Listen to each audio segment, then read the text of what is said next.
আমি মেঘলা। আপনি কি তাসিন সাহেব? ওয়ালাইকুম আসসালাম। হ্যাঁ, আমিই তাসিম। তোমার আসতে এত লেট হলো কেন? না আসলে আমার জুতোটা পরে হাঁটতে একটু কষ্ট হচ্ছিল তো তাই। ও আচ্ছা, তুমি তো আবার গ্রামের মেয়ে, গ্রামে বড় হয়েছো। তোমার তো সব জুতা পরার নিয়ম না জানারই কথা।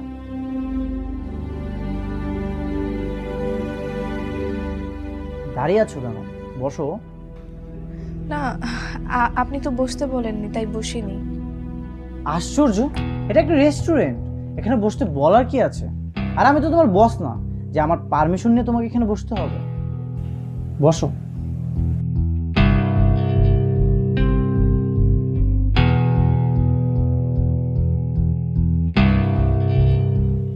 দেখো, আমি শহরে বড় হয়েছি, তোমার সঙ্গে এই বিয়েতে কিন্তু আমি রাজি না, কিন্তু আমার বাবা মা আমাকে জোর করে পাঠিয়েছে। দ্যাটস ওয়াই আমি এখানে এসেছি। না হলে আমার বিন্দু মাত্র ইচ্ছা ছিল না তোমার সঙ্গে দেখা করার। আচ্ছা, তুমি তো গ্রামে বড় হয়েছো, কখনো কারোর সাথে প্রেম করেছো? না। কিন্তু আমি অনেক প্রেম করেছি। আমার অনেক মেয়ে বান্ধবী আছে, আমি তাদের সঙ্গে ঘুরতে যাই, আড্ডা দেই, পার্টিতেও যাই। কেন? কেন মানে? এটা তো এখন কমন ব্যাপার। আর বিয়ের পরে আমার বান্ধবী থাকবে, আমি তাদের সঙ্গে পার্টিতে যাব, আড্ডা দিব। তোমার কি কোনো আপত্তি আছে? হ্যাঁ আছে। তাহলে তো এই বিয়েটা হবে না, কারণ আমি আমার এই অভ্যাসগুলো কখনোই চেঞ্জ করতে পারবো না। সো তোমার যেহেতু প্রবলেম, তাহলে তুমি বাসায় গিয়ে বিয়েটা ক্যান্সেল করে দাও, তাহলেই তো হয়।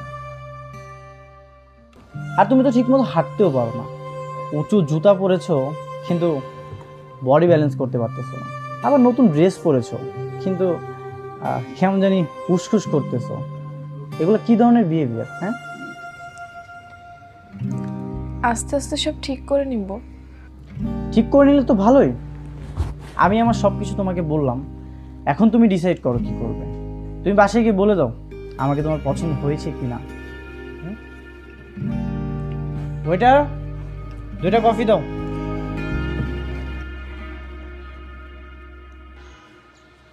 কিরে, ছেলে কেমন দেখলি?